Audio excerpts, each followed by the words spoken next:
Saludos cordiales y bienvenidos en una ocasión más a estas charlas de FacMac. Hoy venimos con invitado de lujo, una persona a la que llevábamos tiempo queriendo traer, que habíamos oído hablar de él por terceros, por cuartos y por quintos, y por fin hemos conseguido echarle el lazo. Está aquí el pobre, ahora cuando le toque hablar le quitaremos la mordaza porque está intentando escaparse y volver otra vez a su estudio, pero no le vamos a dejar porque está aquí y lo va a contar todo.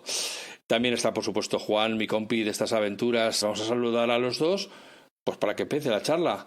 Hola Juan, hola Jesús, bienvenidos a las charlas de FacMac. Buenos días, buenas tardes, buenas noches, ¿qué tal estáis? Yo muy bien, aquí estoy en casa, sin demasiado calor por suerte hoy, o sea que no ha sido un mal día en ese sentido. Y nada, pues bien, disfrutando un poco de las medio vacaciones, porque bueno, siendo autónomo, pues nunca, Claro. no termina uno de desconectar del todo. No, siempre hay que estar ahí. Buenos días, buenas tardes, buenas noches. Cuando he oído lo que estabas haciendo la introducción, de que le llevo tiempo persiguiendo, me he acordado de que le he mandado un correo sobre la última respuesta de hace 2 años. O sea, llevo 2 años persiguiéndole y por fin lo hemos capturado. Y aquí está para nosotros. Toma nosotros. Vamos a decir, por si acaso la gente no se ha leído las instrucciones, que es Jesús, es un profesional del vídeo, es formador, sobre todo, a nosotros le queremos porque es de Final Cut Pro, pero toca todas las teclas en vídeo. Y además es el autor y responsable detrás de la web de motionfx.es. Para los que sabemos idiomas es MotionFX. Sí, bueno, yo siempre lo he dicho un poco a medias, MotionFX, o sea, la primera parte en inglés, la segunda en español, .es, pero vamos. Es que aquí todos somos de Gibraltar. Cuando llega el inglés. Y no solo eso, también estabas en un podcast que se llamaba El Corte Final, que es ahí donde yo te escuché y me enganché a escuchar. Y digo, qué bonito esto, qué bonito. Sí, luego empecé yo un podcast en solitario, grabé 3 o 4 capítulos y ahí se ha quedado desde agosto del año pasado. En algún momento digo yo que lo retomaré. Más que nada me daba pereza porque me empecé grabando en vídeo y no sé hasta qué punto es buena idea hacer un podcast vídeo y audio a la vez, dando importancia al vídeo, por así decirlo. Entonces lo he dejado ahí un poco en bypass, pero bueno, en algún momento digo yo que lo retomaré. ¿Tú no sabes que en casa del herrero cuchillo de palo? O sea, tú te dedicas al vídeo, no puedes sacar un podcast hecho en vídeo, tienes que sacar escrito a mano. Pues será eso, sí. Lo tendré que sacar todo en audio nada más. Oye, ¿y lo publicaste? Sí, hay 3 o 4 capítulos. ¿Y cómo se llama? ¿Cómo se llama? El podcast de motionfx.es. No fui muy original en ese sentido. El podcast de MotionFX. Le costó decidirse por el nombre, porque tenía varios. Me pareció el más lógico, teniendo en cuenta que estaba orientado hacia mi web, no me compliqué mucho la vida. Pues a buscarlo todo el mundo cuando acabemos y vamos a subir las descargas y a reventarle el servidor. A ver. A ver si así me animo a hacer algún capítulo nuevo. Abrimos un petition online para que Jesús siga con su podcast. Bueno, cuéntanos a qué te dedicas. A ver, haznos un resumen. Yo soy profesional del vídeo desde hace unos 18 años más o menos. Bueno, pues empecé en Madrid, digamos. Yo estudié en Salamanca, no terminé la carrera, tengo que decirlo, hice comunicación audiovisual y no la terminé. Me puse a trabajar y entonces ya ahí fue cuando, digamos, definitivamente se puede decir que la dejé. Y nada, pues estuve trabajando allí en varias productoras, en varias televisiones y demás. Y cuando iba a tener un hijo volví a Bilbao, que es mi ciudad natal, yo soy de Bilbao, aunque ahora mismo vivo en Salamanca. Y bueno, pues me pilló justo la época de la crisis esta del 2008, tal y cual. Y estando en Bilbao, pues buscándome un poco la vida, anunciándome, pues ya había dado clases en Madrid presenciales y cosas por el estilo. Me surgió la oportunidad de ir a la empresa que era Video2Brain. Allí grabé unos cuantos cursos para ellos. Y bueno, pues viendo que se me daba más o menos bien y que pues todo lo que era la parte de poder grabar un tutorial, editarlo y tal, no me suponía ninguna complicación hacer todo el proceso yo. Pues cuando Apple lanzó Final Cut Pro 10, que ahora ya es de nuevo Final Cut Pro solo, pero en su momento era Final Cut Pro 10, pues decidí empezar a hacer cursos online para esa aplicación y como digamos que era totalmente nueva y encima inicialmente estaba en inglés, Pues la verdad es que normalmente se suele decir que un negocio de estos online necesita un tiempo para aclimatarse, ¿no? Para ganar clientela y tal. Pues a mí la verdad es que me fue bien desde el principio. O sea, de hecho... O sea, porque llegaste en el momento adecuado. Exacto. Y es algo además, tristemente, de lo que... Porque claro, yo creo que es bueno pelearse al principio para ir aprendiendo. En mi caso llegué y dije, hostia, esto es muy fácil ganar dinero así. Y luego fue al revés, es decir, me fue bien y cuando la cosa empezó a caer fue cuando tuve ya que empezar a comprender un poco mejor, ¿no?, cómo funcionaba un negocio online, cómo promocionarte y todo ese tipo de cosas. Y bueno, pues fue un proceso un poco a la inversa de lo que suele ser. Pero sí, básicamente fue eso, o sea, estaba en el momento adecuado, en el lugar adecuado, sin saberlo realmente, sin ser consciente de ello. Antes de que la conversación se vaya por otros derroteros, vamos a dedicar unos segundos a odiar intensamente a Video to Brain, porque fue la que nos robó a Carlos Burges, a mi socio en FacMac, y a partir de Video to Brain empezó ya su carrera meteórica internacional. Lo que pasa es que yo creo que cuando él empezó ya era LinkedIn Learning, ¿no? O estaba a punto de convertirse. Yo cuando fui, sí, yo es que cuando fui era Video to Brain. O sea, luego ya lo compró Linda y luego ya Microsoft y pasó eso a LinkedIn Learning. Que fíjate, pero vamos, yo cuando fui era Video to Brain. Yo me acuerdo de las risas que nos echábamos, que en aquella época él era el responsable de FacMac, estuviera trabajando para Microsoft. O sea, que yo era una de esas ironías de la vida, ¿no? Te ganas la vida haciendo noticias sobre Apple y sobre tal y al final acabas trabajando para Microsoft. Es lo que le llaman vender el alma al diablo. Sí. Sabían lo que se llevaban, no podían llevarse a mejor persona, así que... Cuando dices que te pones, o sea, aparece Final Cut Pro X, te pones a hacer vídeos y formación, ¿tú ya sabías de edición del anterior Final Cut o también empiezas tú también? No, yo ya conocía el Final Cut Pro anterior. De hecho, por ejemplo, en esta empresa, en Video to Brain, yo hice un curso de Final Cut Pro en francés. Yo he vivido 10 años en Francia, entonces hablo bien francés, relativamente bien, porque tengo bastante acento y eso, pero bueno, lo hablo bien. Y además era un programa, o sea, Final Cut Pro, lo que fue el Final Cut Pro clásico, por decirlo de alguna manera, era un programa súper utilizado en un montón de productoras en España, en televisiones y tal, o sea que digamos que era, así como hoy en día sería más bien Premiere, digamos el software más utilizado así a nivel profesional en televisiones y tal, en aquel momento el principal era Final Cut Pro. 6, 7, en fin, todas las versiones que hubo. Entonces, digamos... O sea, que tú ya lo conocías. Sí, o sea, lo que era el Final Cut Pro clásico, sí, lo que pasa que el Final Cut Pro 10 fue fue un programa totalmente nuevo, o sea, no tenía nada que ver con el anterior. Yo escuché en aquella época mucha crítica, muchas quejas, mucho rasgarse las vestiduras por el cambio. ¿Tú cómo lo vivías? ¿Tú piensas que realmente era para mal, era para bien, pero no lo veían? Bueno, ¿cuál es tu opinión de ese cambio?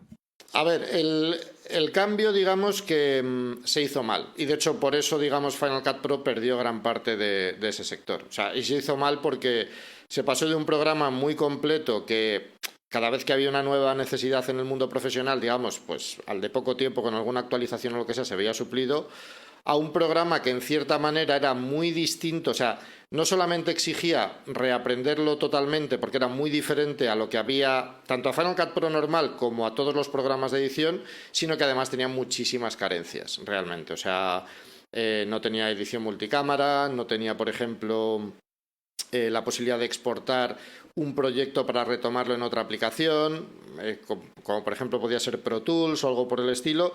Entonces, el propio Randy Ubilos, el creador, dice que él, cuando se iba a lanzar el programa, lo que él quería era o bien que se lanzase en fase beta o bien que se entregase, es decir, que cuando tú comprases Final Cut Pro se entregase una licencia de Final Cut Pro 7, que seguía siendo el programa, digamos, estándar en la industria audiovisual, y otra de Final Cut Pro 10 hasta que Final Cut Pro 10 estuviese adaptado, digamos, a un entorno profesional de verdad. Al no hacer eso, pues realmente hubo una especie de estampida, digamos, de pues mucha gente que se pasó a Premiere en aquel momento, porque no había... Es decir, en aquel momento los programas más fuertes eran o Premiere o Avid, pero Avid realmente está en un sector, está en un nivel como muy superior, digamos, y no es un programa... O sea, es un programa, digamos, que está metido en la industria del cine, de la ficción y tal. Nadie lo mueve de ahí, pero tampoco llega a otros mercados, por así decirlo. O sea, hay muy poca gente, muy pocos filmmakers independientes y tal que utilicen Avid. Entonces, en ese movimiento Apple perdió, digamos, una parte de la clientela que tenía y ganó otra al mismo tiempo. O sea, todo lo que era gente independiente y tal, pues ahí empezó a ganar mucho, digamos, empezó a tener mucho éxito, porque básicamente era barato. Es decir, en aquel momento, pues si querías usar Premiere tenías que irte a una suscripción de estas que eran 600 o 700 pavos al año, al final es lo que pagas, y Final Cut Pro ahora vale 350 euros, pero cuando salió creo que eran 280 o 300, no me acuerdo, y era un único pago, y desde entonces de hecho no se ha vuelto a pagar por ninguna actualización.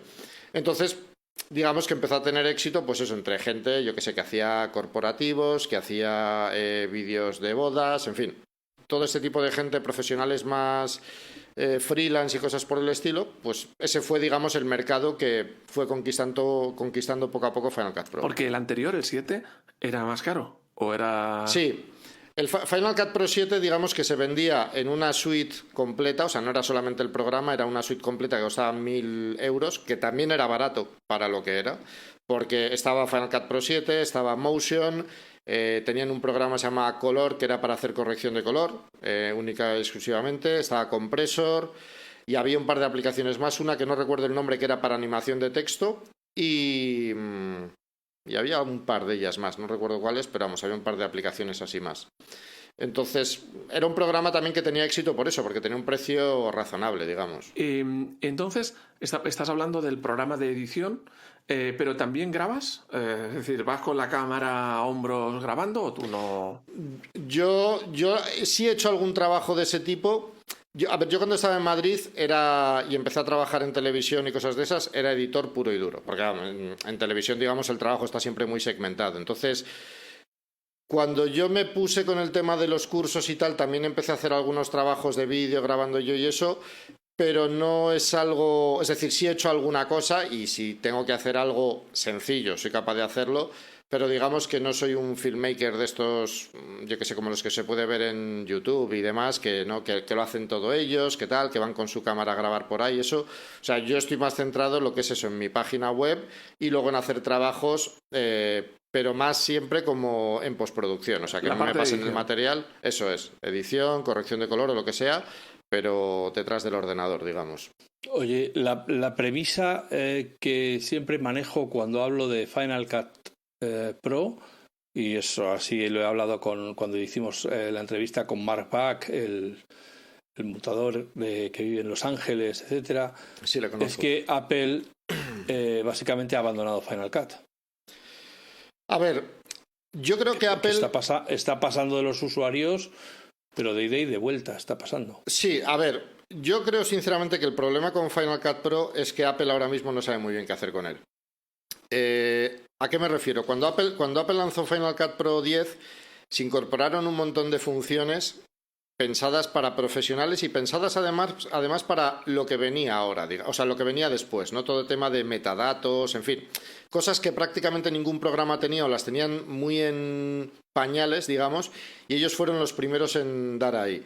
¿Qué es lo que sucedió? Pues lo que os he comentado, ese sector profesional no lo consiguieron conquistar de nuevo. Entonces, empezó a tener éxito entre usuarios, digamos, que no tenían tantas necesidades de esas cosas y más bien tenían de otras.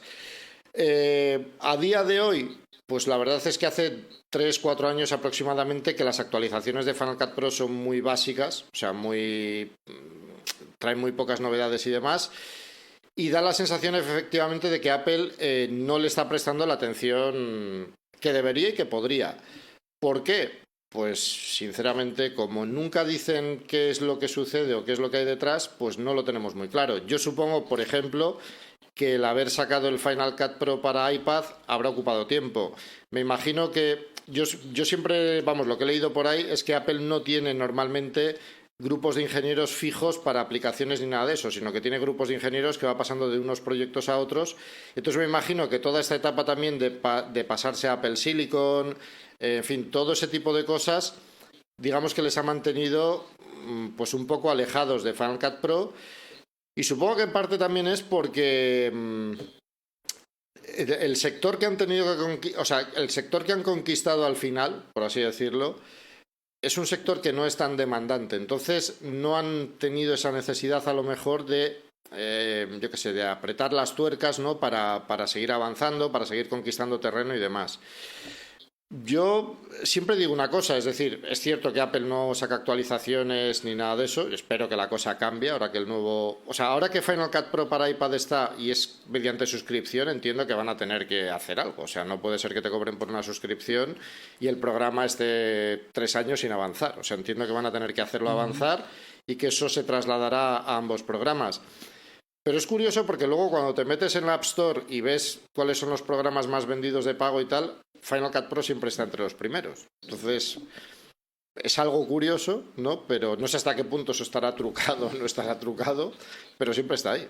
Yo tengo mi teoría, que es que Apple no actualiza Final Cut para no darle trabajo a Jesús y que sus cursos sigan siendo válidos sin tener que actualizarlos. Pues yo preferiría que lo actualizaran. Pues haberlo dicho. Sí, hombre, ahora llamamos a Timoteo y le decimos, actualiza ya. Sí, actualiza ya.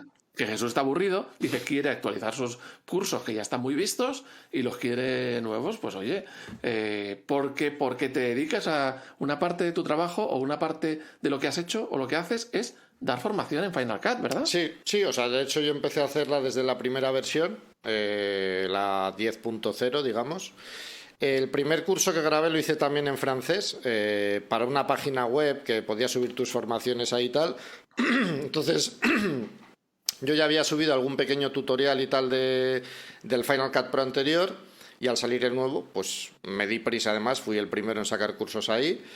Y eso, digamos, me dio un tiempo, mientras se vendían ahí, pues para ir haciendo los cursos en español y todo eso. Entonces yo, unos 6 meses después o así de salir el primer Final Cut Pro, 10, digamos, o X, ya tenía ya tenía curso preparado de Final Cut Pro y de Compressor, y luego a partir de ahí pues seguía haciendo algunos cursos más y demás. Entonces, si yo no conozco Final Cut, quiero aprender Final Cut, ¿qué tengo que hacer? Dime los pasos. ¿A qué web tengo que ir? Pues hombre, a la mía, motionfx.es. Yo creo que es la más... motionfx.es. Sí. Vale. Y ahí me voy a encontrar unos cursos de Final Cut. Sí. Que los puedo utilizar sin miedo en la versión actual. Sí, porque están grabados con la versión 10.6. Ha habido algunas pequeñas actualizaciones que han incorporado alguna novedad, y normalmente lo que hago es ese tipo de novedades. Como el programa no cambia, sino que son añadidos, lo que suelo hacer es grabar algún tutorial gratuito para YouTube. Entonces ahí voy cubriendo las novedades que van apareciendo. Entonces, digamos que mis cursos están grabados además con la versión 10.6, que es la actual. Y luego pues hice un par de tutoriales para la 10.6.2, que trajo algunas cosillas nuevas, y la 10.6.6, que también trajo algunas cosillas nuevas, sencillitas, digamos, pero las traía. Y entonces, pues eso, grabé un par de tutoriales que están en YouTube también gratis, vamos. Me acuerdo de aquellas ruedas de prensa con las demostraciones de Final Cut que solían hacer Jordi Joaquim y Record, y recuerdo que siempre salía con la misma sensación de decir, joder, yo no me dedico a esto, pero quiero aprender esto, porque es que veías las demostraciones de las aplicaciones, de la suite de aplicaciones de Final Cut, y es que decía, es que esto tiene que molar, saber hacer esto. Y luego, claro, como te pasa con tantas cosas, resulta que no tienes ni las tomas que ellos utilizan para que quede todo tan bonito, ni la necesidad, ni el tiempo, ni la máquina que utilizan, ni el Mac Pro que utilizan para no sé qué. Entonces llegas a tu casa y dices, bueno, pues casi que me voy a dedicar a lo mío, y esto si algún día se pone delante. Pero, y todas esas aplicaciones que formaban la suite de Final Cut Pro, ¿qué ha sido de ellas? ¿Simplemente se han desprendido o han sido absorbidas dentro del propio Final Cut? A ver, la aplicación que era Color, que era la de corrección de color, desapareció. Es otra de esas tantas aplicaciones que se ha cargado Apple así un poco de un día para otro. De hecho, hubo una aplicación también muy famosa de Apple, vamos, no era de Apple, era de otra empresa que la compró Apple, que era de composición de vídeo, que se llama, que son... The Magic, ¿no? Lo tenía en esto, Shake se llamaba. Ajá, sí, era un programa de composición por nodos que se llama, que básicamente los programas de composición se utilizan normalmente para unir la imagen real con los efectos especiales que se hacen en 3D y ese tipo de cosas, ¿no? Y luego hacer algún pequeño retoque y cosas de esas. Pues ese era un software, era el estándar incluso en aquel momento en la industria, o sea, era el más utilizado. Lo compró Apple, sacó versiones para Linux y para Mac, la de Windows la abandonó y sacaron una o dos versiones y también se lo cargaron. O sea, de la noche a la mañana. ¿Pero se lo cargaron porque sí o porque absorbieron esa tecnología? No, para Final Cut? porque sí.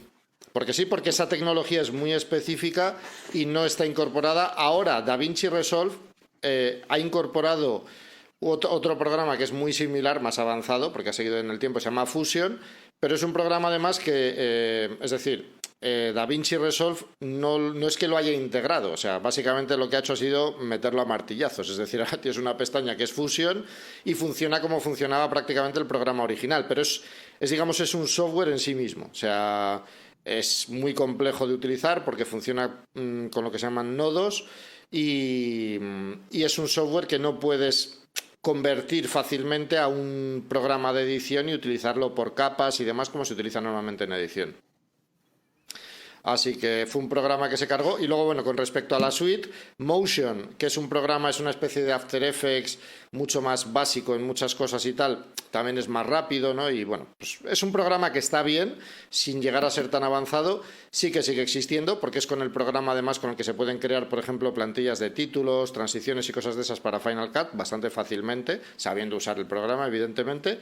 Y luego Compressor, que era el software, digamos, de compresión de vídeo, que te permite también hacer ajustes específicos de render para Final Cut Pro y todo eso, ese también lo mantienen. O sea, desapareció Color y desaparecieron un par de programas más, pero digamos que todo sí... Sí, yo recuerdo una demo de que cogían unas mariposas y las empezaban a duplicar para que aletearan y formar una especie de banda de mariposas y sí. tal, que dije, joder, es que eso...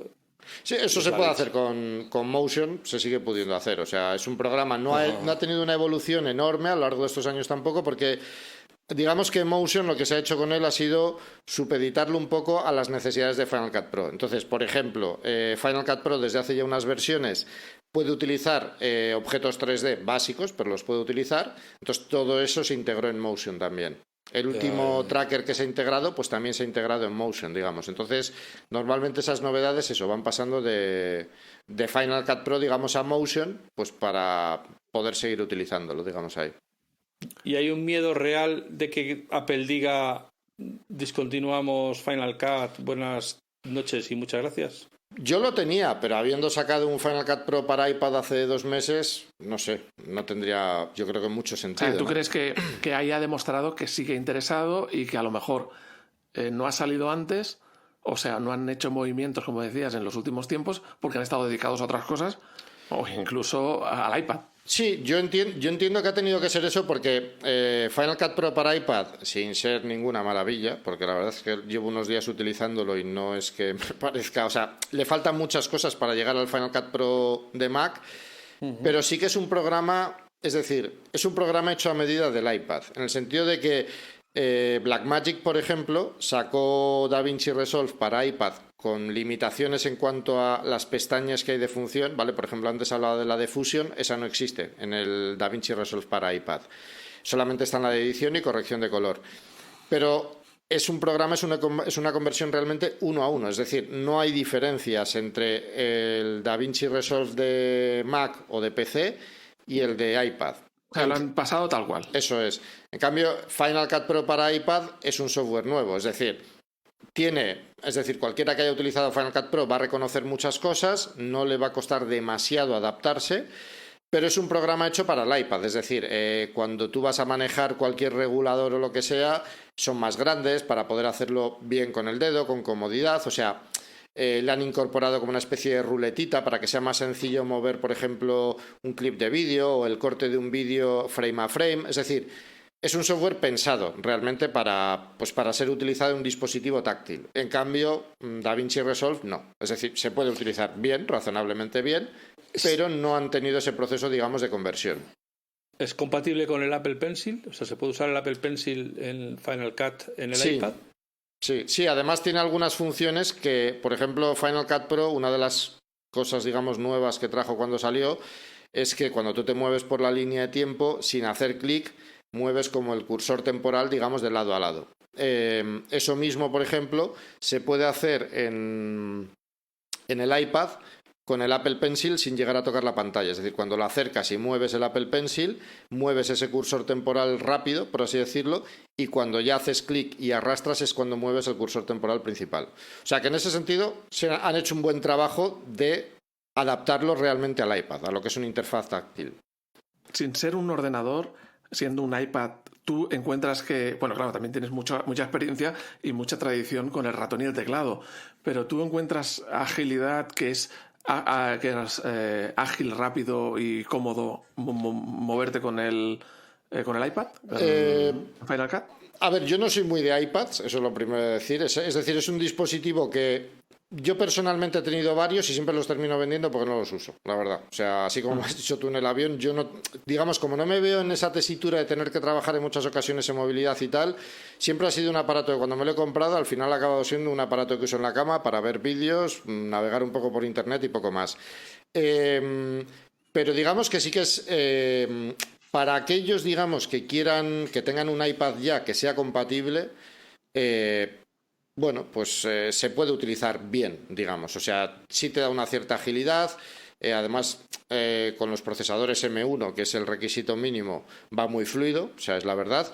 A mí sí que me ha parecido que esta primera versión no es del todo estable, digamos, o sea, no es que se cuelgue constantemente, pero tiene algún cuelgue más que Final Cut Pro para Mac. También es verdad que yo el iPad en el que lo estoy usando es un M1 con 8 GB de memoria RAM y tal, entonces supongo que en alguno de los modelos que ya suben a 16, que son los de 1 TB para arriba, pues irá un poquito mejor y eso.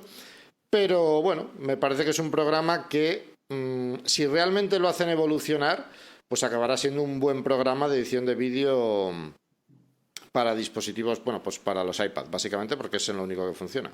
¿Y has hecho formación? No. ¿Has preparado vídeos? No, porque ya digo que inicialmente no me ha terminado de convencer mucho, al menos al principio. Estoy grabando un curso de él para otra empresa y tampoco he visto una enorme demanda. O sea, yo creo que es un programa que para que despegue de verdad en el iPad necesita, yo diría que 6 meses, un año, para que realmente algunas funciones que faltan en el Mac o sea, en el iPad, que sí que están en Final Cut para Mac, las desplieguen ahí o se las añadan o lo que sea. ¿Y no es de alguna manera el Final Cut para iPad la búsqueda de un público nuevo que hasta ahora no está expuesto a este tipo de edición, al youtuber, al influencer, al que maneja redes sociales, que pueda editar rápidamente sobre la marcha, que no tiene los mismos requisitos que el filmmaker habitual? Sí, a ver, yo creo que sí, que por un lado eso sí es así, porque además, de hecho, es decir, a mí si alguien me preguntara, es decir, es usuario de Final Cut y me dice, oye, que me compré un iPad o un Mac para editar por ahí, es un Mac de cabeza, o sea, porque en el iPad no puedes, por ejemplo, utilizar almacenamiento externo para editar, tienes que pasarlo todo a la memoria interna del iPad, con lo cual, si trabajas en proyectos grandes, pues te vas a tener que gastar un pastizal en un iPad con muchísima capacidad de almacenamiento. La pantalla es en general más pequeña, te puedes ir al modelo 13 pulgadas, pero sigue siendo un poquito más pequeño. O sea, me parece que es eso, que es más para una clientela nueva y también pues para gente a lo mejor que utilice Final Cut Pro ya y que ya tenga un iPad, ¿vale? Pero desde luego lo que yo sí que no haría sería decirle a alguien, pues sí, cómprate un iPad y que vas a tener Final Cut. No, personalmente no lo haría, la verdad. ¿Has utilizado en el iPad otro software para comparar, como DaVinci, que salió recientemente? Sí, DaVinci lo he tocado poquito, pero sí lo he tocado. DaVinci, digamos que funciona un poco como en el Mac, bueno, pues con las limitaciones que tiene. Es un programa también que es más exigente en cuanto a recursos, digamos, que Final Cut. Entonces, esa es, digamos, la mayor limitación que veo yo de cara a utilizarlo en el iPad. Sobre todo si te metes en cosillas complejas, o sea, lo que es para editar un par de vídeos, un par de correcciones de color, cortar un poquito y tal, va bien, pero si te metes en cosas un poco más complejas ya empieza a renquear un poco más. Y luego sí que he utilizado desde hace unas cuantas versiones, de hecho he hecho algunas formaciones y tal también sobre él, LumaFusion. LumaFusion lo bueno que tiene es que es un pago único, salvo algunos extras que tienes que pagar aparte, pero te olvidas ya de tener que volver a pagar. Y yo diría que en estos momentos es incluso más completo que Final Cut Pro, con algunas limitaciones. Pues por ejemplo, yo que sé, todo lo que es la parte de titulación, transiciones y tal en LumaFusion es muy básico. O sea, los títulos no tienen animación, no sé, algunas cosillas le faltan, por así decirlo, pero lo bueno que tiene es que es mucho más barato. O sea, por lo que te cuesta una suscripción anual, pues tienes LumaFusion para siempre, digamos. Y los Wondershare, Filmora y tal, esos no salen en el radar. Yo no... A ver, son por ejemplo, el que sí que he utilizado en el Mac últimamente para el tema de los subtítulos, que funcionan sorprendentemente bien además, es este, ¿cómo se llama? El de la empresa de TikTok, que no me sale el nombre, CapCut, que es un programa gratuito, no sé si habéis oído hablar de él, supongo que sí. No. Bueno, pues CapCut es un software gratis que si quieres añadir algunas funciones extra pagas una suscripción anual, pero vamos, no la paga ni el tato, o sea, no la paga nadie. Y es un software desarrollado por la misma empresa que es dueña de TikTok. Y bueno, pues digamos que han hecho un software un poco a medida de lo que busca la gente que edita ese tipo de vídeos, es muy básico, pero claro, han conseguido una repercusión enorme porque es que está disponible para todos los dispositivos, o sea, para teléfonos Android, para iPhone, para iPad, para Mac, para PC, o sea, está para todo. Y de hecho, si buscas en Google Trends, yo creo que es el software de edición que está ahora mismo por encima de todos, incluso de Premiere Pro. O sea, es el software de edición más... Y, por ejemplo, tiene una cosa que no tiene Final Cut Pro, que yo creo que será lo siguiente que añadirán, que es el tema de la transcripción de audio a texto. Pues es un programa gratuito que te hace unas transcripciones increíbles, o sea, no falla nunca. Es decir, Ahora mismo ya tiene esa función. ¿Cuál? La de transcribir texto, audio-texto. Final Cut Pro no, la tiene que te digo, CapCut. DaVinci Resolve, por ejemplo, la acaba de incorporar ahora en la versión 18.5, que ha salido la versión final hace un par de días, tampoco lo tenía hasta ahora. Premiere sí lo tiene desde hace algún tiempo. Y bueno, es algo, digamos, que se está volviendo tan necesario que... Pero para hacer subtítulos, por ejemplo.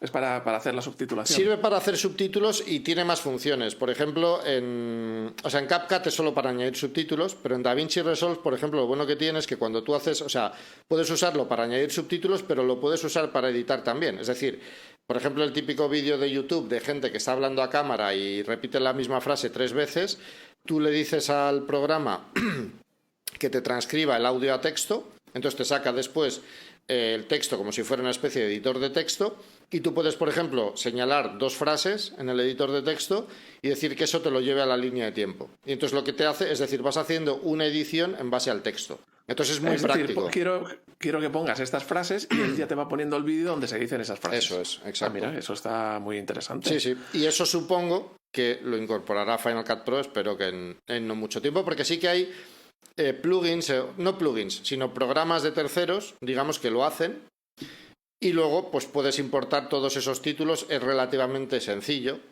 incluso hay alguno que es gratuito y los incorporas en Final Cut Pro, pero claro, no es lo mismo que tener la funcionalidad ahí directa y todo ese tipo de cosas. Entonces yo entiendo que esa es una de las cosas, porque eso lo está pidiendo muchísima gente, porque antes digamos que cuando alguien te pedía que le subtitulases un título, o sea, un vídeo, un proyecto profesional, pues era algo por lo que cobrabas, porque había servicios online que lo hacían, pero eran caretes, y luego era un trabajo bastante complejo. ¿Qué es lo que sucede? Que como los primeros que lo incorporaron fueron Premiere, ya lo tenías en la aplicación, pues cada vez lo pide más gente, entonces no puedes ya cobrarlo aparte. O sea, porque, bueno, lo puedes intentar, o puedes cobrar un poquito aparte, pero luego no puedes cobrarlo como lo cobrabas antes. Entonces, nos has contado que tú no recomendarías a alguien que empiece ir por un iPad. En cuanto a hardware, o sea, ¿qué recomendación harías para alguien? Oye, quiero empezar con esto. En principio, un Mac. ¿Qué modelo? Yo, a ver, es que depende de las necesidades que tenga cada uno. Necesidades básicas para empezar. A ver, necesidades básicas para empezar, por ejemplo, con Final Cut Pro, es decir, lo mismo que tiene su parte mala, ¿no? Que el desarrollo ha sido muy... lento. Como ha sido estos años, sí, lento. También tiene su parte buena y es que está súper bien optimizado y es un programa que funciona bien en el Mac más básico que uno se puede imaginar. Es decir, un MacBook Air M1 con 8 GB hace funcionar Final Cut Pro para proyectos básicos, pero cuando digo básicos quiero decir que no sean muy largos ni nada de eso, pero pueden ser 4K o lo que sea y funcionan perfectamente. Por ejemplo, el vídeo de los iPhone y tal en HVC, que siempre se le ha atragantado mucho los programas de edición y tal, como digamos los motores de decodificación y codificación de vídeo que tienen todos los Apple Silicon son muy potentes, pues hacen que funcione muy bien. Claro, Entonces, estás diciendo una cosa muy interesante, sobre todo para nuestro compañero Alf, que está aquí escuchando. Ya salió. Que estás hablando de ordenadores con procesador Apple Silicon, no con procesador Intel. No, en Intel costaba mucho más. Claro, hay un gran cambio en el... Intel caca. O sea, Alf, no te dediques al mundo de la edición de vídeo hasta que no cambies ese ordenador. Hay un cambio muy grande en el mundo del vídeo con el paso a Apple Silicon, desde tu punto de vista. Sí, sobre todo, por ejemplo, en el tema de los portátiles, sí, yo diría que sí. Porque además, es decir, la ventaja que tienen los portátiles de Apple con respecto a los portátiles... Es decir, si tú te quieres comprar el portátil, por ejemplo, más potente del mundo para DaVinci Resolve, sería un PC, digamos. ¿Cuál es la desventaja? Pues que aparte de que va a ser un cacharro que se va a calentar muchísimo y tal, los PCs tienen la desventaja de que en el momento en el que los desenchufas de la corriente eléctrica, el rendimiento cae. Pero cae que si es un PC portátil, por ejemplo, con una RTX 4090, que es el último modelo, que es súper potente, pues es que a lo mejor te cae un 20% del rendimiento que tiene esa máquina, bruto, vamos. Entonces, eso es algo que no pasa con los... en realidad nunca ha pasado con los portátiles de Apple, porque incluso los Intel eran capaces de mantener el rendimiento al máximo siempre. También, entre otras cosas, porque se elegían componentes que no eran los más tope de gama, digamos, no había... Es decir, seguía habiendo PCs con hardware más potente, pero en el caso de los Apple Silicon, pues se consigue hacer, digamos, manteniendo una duración de la batería razonable, sin que hagan demasiado ruido y siempre mantienes el máximo del rendimiento. Entonces, yo puedo estar editando un vídeo, desenchufo el portátil de la red eléctrica y no noto nada. En cambio, tú en un PC estás trabajando en DaVinci Resolve, a lo mejor una parte del proyecto que te va suave, con títulos, con tal y cual, lo desenchufas de la red eléctrica y es el desastre total. O sea, pierdes, pues, y además no exagero, o sea, puedes perder entre un 60-70 hasta un 75-80% del rendimiento de ese equipo. ¿Y el portátil o un Mac Mini con una pantallita grande? Pues a ver, ahí ya cada uno depende de si lo vas a usar fuera de casa o no. O sea, tan sencillo como eso, si quieres portátil o no. Es decir, como ahora precisamente con estos procesadores, salvo que te vayas a los Mac Studio con el M2 Ultra y cosas de esas, hasta el M2 Max tienes en sobremesa y en portátil, pues es un poco lo que necesites. Yo en realidad, hasta que salieron los Apple Silicon, tenía... El último equipo que tuve creo que fue un iMac de 27 pulgadas. Cuando salieron los Apple Silicon y me decidí por uno, me compré inicialmente un Mac Mini M1 con 16 gigas, el más básico. Y cuando decidí que quería algo mejor, pues dije, mira, pues ya me voy a un M1 Pro. Me cogí el más básico además también, porque viendo que el M1 me daba un rendimiento suficiente en general para lo que tenía que hacer, pues el M1 Pro, que era algo más potente, pues también me lo iba a dar. Y ¿M1 Pro en portátil o en sobremesa? No, en portátil. Ajá. En mi caso fue en portátil. Porque además es que el M1 Pro... hasta ahora, hasta el Mac Mini que han salido con el M2 Pro no lo había, o sea que era la pega, que es verdad. Había un salto en sobremesa, te ibas del M1 al M1 Max, no había intermedio. Pero el factor tamaño de la pantalla para editar es muy importante, es decir, en un portátil es para salir del apuro y no se puede, o se puede editar bien. A ver, bueno, pues evidentemente es más cómodo trabajar con una pantalla grande, está claro. O sea, yo en casa evidentemente tengo una pantalla más grande. Pero bueno, se puede salir del apuro. Como te he comentado antes, yo lo que tengo, por ejemplo, es una pantalla extra portátil que va por USB-C. No tiene la calidad que tiene la del MacBook Pro, evidentemente, pero es una pantalla que me costó 100 y poco euros. Se ve razonablemente bien. O sea, es una pantalla que a lo mejor estaría en un PC, pues ponle de unos 800, 900 euros o algo así. Y bueno, pues sobre todo es muy práctica porque no abulta nada, pesa poquito, entra en la misma mochila donde llevo el portátil. Y si te vas a sentar en algún sitio a trabajar con el portátil, pues tienes la ventaja de que tienes dos pantallas. Y eso para editar, pues viene muy bien. En una pantalla puedes tener el retorno de vídeo y en la otra la línea de tiempo con el interfaz del programa y todo ese tipo de cosas. Entonces, viene muy bien. Entonces nos dices que para el que está empezando un Mac Apple Silicon, evidentemente, da igual, puede ser sencillito, que va a tirar bien de Final Cut, pero en el software le recomendarías que empiece con Final Cut, con DaVinci, con Premiere, con Luma, con iMovie. iMovie. Sí. Pues a ver, Premiere, sinceramente, yo no lo recomiendo, hoy en día no lo recomienda casi nadie. Sobre todo si vas a trabajar tú editando. Es decir, Premiere me parece que puede tener sentido aprenderlo para alguien que diga, vale, yo me quiero dedicar a esto, quiero trabajar en una televisión, una productora, lo que sea. Bueno, pues a día de hoy sigue siendo el software más utilizado. Entonces, puede venir bien aprenderlo. ¿Utilizarlo en un equipo? No lo recomendaría nunca por una sencilla razón, y es porque es carísimo. Vas a pagar 600, 700 euros al año por la suscripción. Es el programa que peor está optimizado de todos, es decir, ahí donde Final Cut Pro y DaVinci Resolve vuelan, Premiere Pro renquea mucho. Ha mejorado bastante con el paso a Apple Silicon también, pero vamos, sigue estando muy por detrás. Y cuando hablo de rendimiento no hablo necesariamente del tiempo de render final, porque para mí eso es lo de menos al final. O sea, salvo que tengas que entregar vídeos ahí a machete, que suele ser raro, tú dejas haciendo a tu ordenador un render en momentos de descanso o por la noche y al día siguiente vienes y tienes ya el vídeo.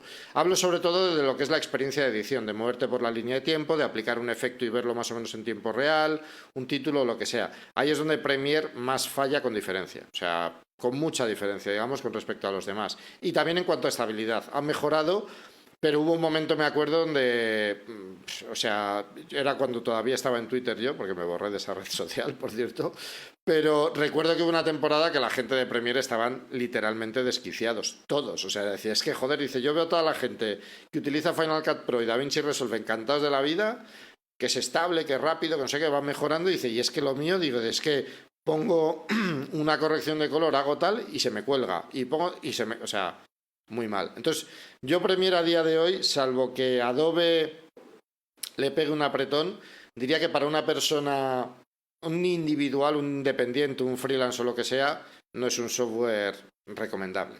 O sea, porque además lo que es a nivel de precio, o sea, con lo que te vas a gastar en 6 meses de suscripción tienes o DaVinci Resolve o Final Cut, y en lo que te gastas en un año tienes los dos programas si quieres. Luego, con respecto a Final Cut Pro y DaVinci Resolve, a ver, en este tipo de cosas hay mucho, o sea, cuando tú te metes en YouTube y tal, DaVinci Resolve es el software de moda y parece que todo el mundo se está pasando a DaVinci Resolve y no sé qué y todo ese tipo de cosas, ¿no? Yo lo que creo es que al final un programa de edición pues es un poco, yo qué sé, como cualquier otra decisión, ¿no? Como cuando te vas a comprar un coche o te vas a comprar una casa. Es decir, cuando te vas a comprar un coche no dices, bueno, me voy a comprar uno de 300 caballos porque es el más potente. No, te compras un coche que se adecue un poco a tus necesidades.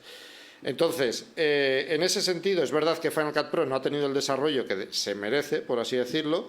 Yo espero que la cosa a partir de ahora realmente empiece a cambiar. Entiendo que tiene que ser así si estás vendiendo un software mediante suscripción, como es el caso del iPad. Entonces, yo creo que Final Cut Pro es un programa que está más adaptado para una persona que busque hacer ediciones no necesariamente más sencillas, pero que no se quiera volver loco, ¿de acuerdo? Que no quiera aprender, o sea, vídeo a un nivel tan avanzado y todo ese tipo de cosas. Es un programa que te da las cosas, te permite hacer cosas más o menos avanzadas, pero te lo da todo un poco más mascadito. O sea, es decir, te eliminas esa barrera de la curva de aprendizaje.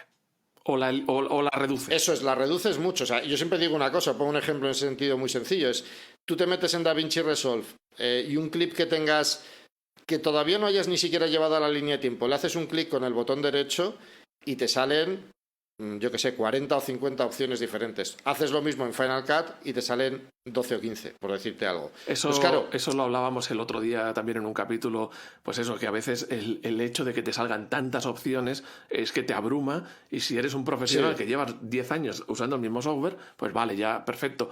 Pero si no, es que a veces hasta te echa para atrás. Nosotros en la empresa hemos usado algún software, no de edición de vídeos, sino otras cosas, que era tan potente y tan completo y tan que lo hemos abandonado todo el mundo porque nadie se atrevía a acercarse a él. O sea, te echaba para atrás. Sí.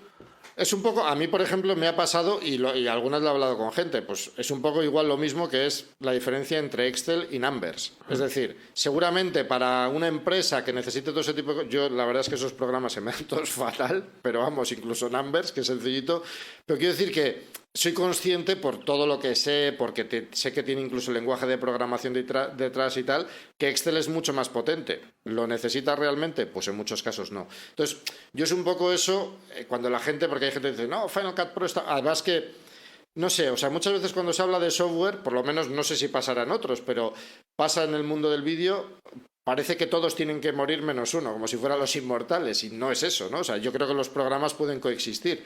Entonces, yo creo que Final Cut Pro es un programa más adaptado, uno, para el que no quiera gastarse tanto dinero en un ordenador, ¿vale? Porque ahí donde Final Cut Pro, en un M1 básico y tal, va a ser muy difícil que te renquee o va a ser desde luego bastante más difícil que lo haga con respecto a DaVinci Resolve. Y aparte es eso, o sea, el que quiera aprender edición de vídeo y no, yo qué sé, o sea, por ejemplo, todo lo que es la parte de gestión de archivos, en DaVinci Resolve es un programa de edición clásico, es decir, tú copias tus archivos donde quieras, creas tu proyecto en una base de datos que es algo así como un poco etéreo, porque no ves una ubicación clara en el disco duro, y todo lo trabajas así. Si por lo que sea mueves esos ficheros de vídeo o lo que sea, pierdes la conexión, tienes que reconectarlos. No es que sea un proceso excesivamente complicado, pero bueno, pues tienes que ir buscando todas esas cosas. Final Cut Pro, para el que empieza, es muy sencillo. Te creas una biblioteca, importas el material y todo va dentro de la biblioteca. Entonces, a partir de ese momento, tienes opciones también para que el material se quede fuera y para otras cosas, pero a partir de ese momento, digamos, si quieres, pues con mover la biblioteca a un disco duro externo, lo puedes ir moviendo de un ordenador a otro y todo te va a funcionar. Entonces, yo creo que esa parte también...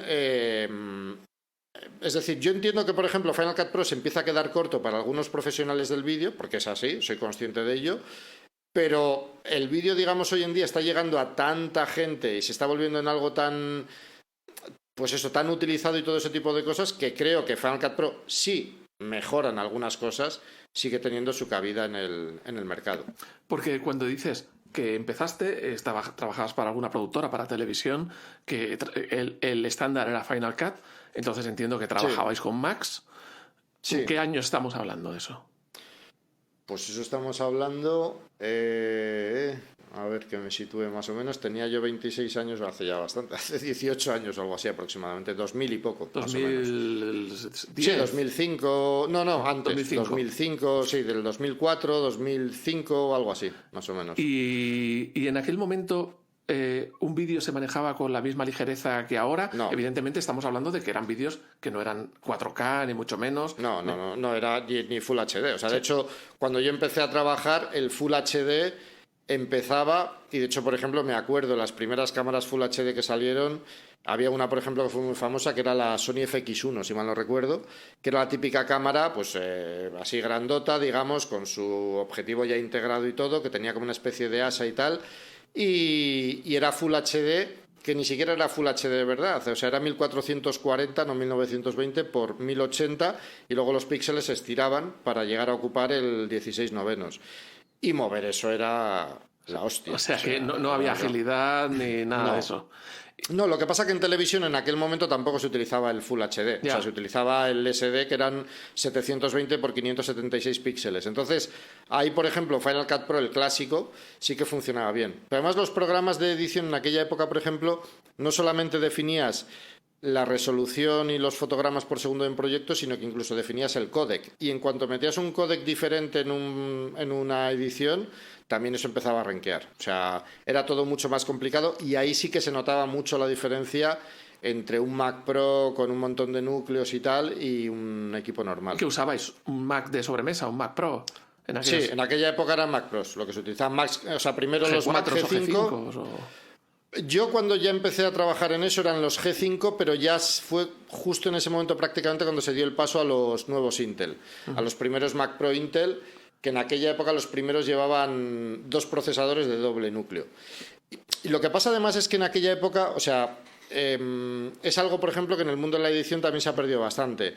En su época había muchas tarjetas que eran para editar vídeo. Es decir, tú tenías tu procesador, tu tarjeta gráfica y luego aparte te comprabas una tarjeta de edición de vídeo que las había, por ejemplo, yo que sé, Matrox fabricaba algunas, Canopus era una marca que también fabricaba ese tipo de tarjetas y eran tarjetas que llevaban un chip especial para acelerar efectos y cosas de esas. Pero además aceleraban los efectos que se integraban con la tarjeta. Entonces, eso es algo que se ha ido perdiendo con el tiempo porque todo ese trabajo, digamos, se ha ido pasando a la GPU, lo cual evidentemente es mucho mejor porque ya evita, digamos, que tengas que comprar un hardware extra que solamente servía para eso, además. O sea, no... Y entonces hemos avanzado en la calidad de las imágenes mucho, Pues hemos subido Sí. al Full HD, hemos subido al 4K, incluso más. Pero la potencia de las máquinas ha subido mucho más, porque ahora la Sí. máquina más sencilla maneja un vídeo Sí, 4K sí. sin problema. ¿Y qué piensas Sí. entonces del Mac Pro? El que han renovado por fin y han pasado a Apple Silicon. Pues a ver, el Mac Pro yo creo que nadie entiende muy bien. O sea, yo creo que el Mac Pro solamente tiene sentido en aquellos entornos muy profesionales, por decirlo de alguna manera, donde necesitan integrar tarjetas PCI Express o donde les viene bien eso y donde la pasta no es un problema. Tan sencillo como eso. O sea, ¿Tú no ves necesidad a día de no, hoy en de un en equipo así? absoluto. O sea, yo no conozco a nadie que necesite un ordenador así directamente. O sea, tengo amigos, incluso alguno que tiene algún estudio en Madrid, que hacen corrección de color y cosas por el estilo. Y a día de hoy no, porque muchas de las tarjetas que se podían meter ahí para vídeo, que en realidad es lo que digo, esas tarjetas de edición de vídeo han dejado, por así decirlo, de existir, y ahora las tarjetas que hay de vídeo, que por ejemplo vende Blackmagic y tal, las venden PCI Express y las venden Thunderbolt.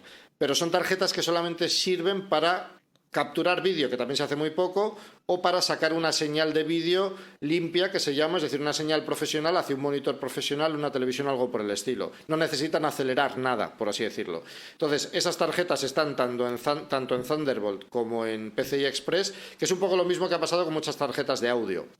Entonces, Se pueden poner en un Mac Studio sin ningún problema, conectándolo por Thunderbolt. Eso. O sea, no es que solamente las puedas poner, es que te puedes comprar la PCI Express y meterla en una caja de PCI Express a Thunderbolt, o la puedes comprar, o sea, hay muchas que venden el modelo en PCI Express y en Thunderbolt directamente. Entonces, te puedes comprar... piensas como yo, es un tema que ya hablaba con Alfa hace tiempo, que el Mac Pro es simplemente para callar a los quejosos de que Apple no había sacado un modelo profesional expandible. Sí, a ver, el modelo Intel que sacaron, como se podían meter GPUs, me parece que sí que tenía más sentido. Porque era más ¿vale? porque lo necesitaba. El Intel necesitaba Eso todos es. esos apoyos que el Apple Silicon no necesita. Hombre, pero no solamente, es decir, ya no solamente es una cuestión de apoyos o no, es que es una potencia realmente extra. Es decir,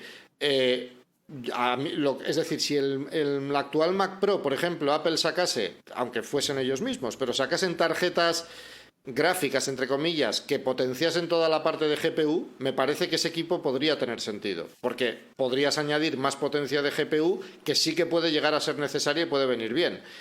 Pero como no hay ese hardware específico, pues tienes que tener unas necesidades muy, muy, muy concretas para que realmente necesites un equipo así. O sea, Que yo con el sinceramente... estudio ya queda cubierta la necesidad de un profesional Sí. en casi todos los casos. Yo desde luego la parte, o sea, para lo que es el profesional del audiovisual, creo que el Mac Pro tiene muy poco sentido, salvo lo que digo, casos muy específicos donde a lo mejor, yo qué sé, necesiten eso. El ejemplo que ellos ponían, ¿no? Puedes capturar no sé cuántas señales de vídeo en tiempo real. O sea, cosas súper específicas realmente que necesiten sí o sí del ancho de banda, digamos, del PCI Express.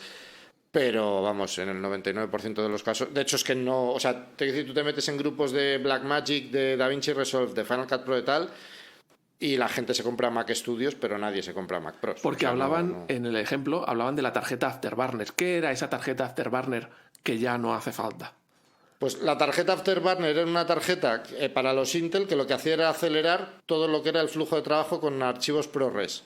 Que es el códec especial de Apple. Entonces te permitía tanto decodificar más archivos de vídeo con ese códec en tiempo real como codificarlos.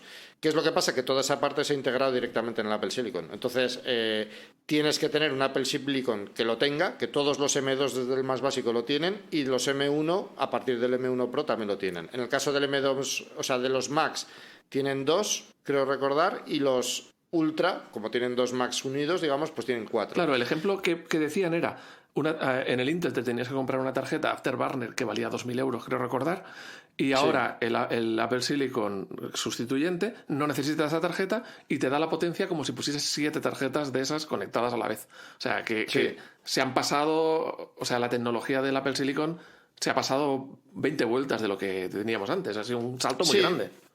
Sí, o sea, al final es lo bueno que tiene hacer un procesador totalmente a medida, ¿no? O sea, que todo lo que necesitan lo han podido meter. Y bueno, pues digamos que a mí la única parte del Apple Silicon que me parece que cojea, por así decirlo, es la parte de GPU. No tanto para vídeo, que va muy bien, o sea, Es decir, esa potencia de GPU sí le falta para vídeo, pero la compensa con los decodificadores de vídeo tan potentes que trae, el hecho de estar todo integrado y tal. Pero, por ejemplo, para un profesional del 3D, los Apple Silicon se pueden llegar a quedar cortos. Y hay, por ejemplo, un PC con 2 tarjetas gráficas y tal, los funde literalmente. Entonces, por eso digo que el Mac Pro, desde mi punto de vista, podría tener sentido si pudieras meter esos extras dentro de él, ¿no? Si, yo qué sé, si Apple los desarrollara u otras empresas los desarrollaran. Como no se pueden meter porque no existen, pues me parece que pierde un poco parte, digamos, del público que podría tener el Mac Pro Intel. Entonces, tú que vives de esto y trabajas con esto, ¿qué usas? ¿Un portátil o un estudio? Yo ahora mismo tengo un portátil. Tengo un M1 Pro, además es el básico, el que tiene 8 núcleos de CPU y 14 de GPU. ¿14 pulgadas? Sí, eso es de 14 pulgadas. ¿Qué es lo que sucede? Que como yo, principalmente ahora como digo, hago formación, también estoy, como te he comentado antes, estoy muy metido ahora mismo en hacer todo lo que es contenido para Final Cut, en plan de títulos, transiciones y cosas por el estilo. Pues es un equipo, es decir, a mí me viene bien tener un equipo que sea moderado, entre comillas, porque por un lado, cuando creo ese tipo de proyectos, los creo de una forma más realista, ¿vale? Porque cuando tienes un equipo excesivamente potente, por ejemplo, y empiezas a hacer cosas de esas, a lo mejor yo hago un título con 1000 cosas y digo, hostia, esto va fluido, va bien. Pero claro, luego igual lo compra alguien que tenga un M1 y me dice, hostia, tío, es que este título lo pongo en la línea de tiempo, le doy a play y es un pase de diapositivas. Ah, pues tú ahora no estás haciendo formación, estás haciendo un producto que van a utilizar otros para sus ediciones de vídeo.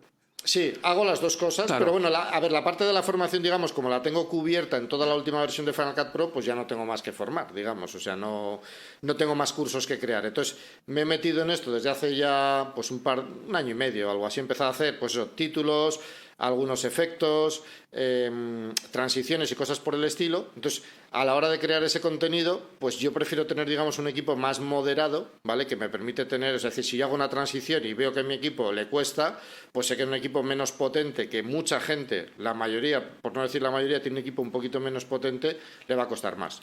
Entonces, a mí desde luego el M1 Pro, yo no he echado en falta, o sea, sí, por ejemplo con DaVinci Resolve, cuando he hecho alguna reducción de ruido, pues hombre, ahí se utiliza la GPU pura y dura, pues me vendría muy bien un M1 Max o M2 Max o un Ultra, pero son cosas puntuales. Entonces, o sea que no sueles oír los ventiladores de tu Mac.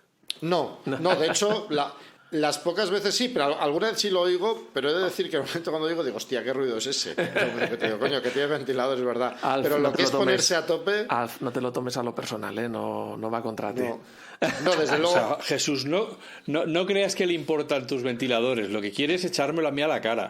Ya me que lo imagino, luego ya. tengo que editar yo el audio de este podcast y quitar su ruido de fondo. Que lo sepa aquí, Alf, a ver si ya se moderniza. Ya. Para eso también te puede, no sé qué micrófono tienes, pero para eso vienen bien los micrófonos dinámicos, que no se cuelan. Porque, por ejemplo, yo aquí tengo, no sé si se oye, pero tengo puesto el ventilador aquí para no Pero el pasar ventilador calor. para refrescarte a ti, no para refrescar el Mac. Sí, efectivamente, pero te dice que se debería de oír porque hace ruido. Cuando No lo sé edite cuánto te lo se oirá. diré.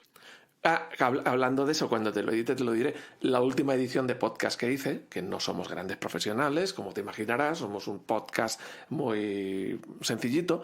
Andar por casa. La hice en el iPad, en GarageBand en el iPad, metido en la piscina.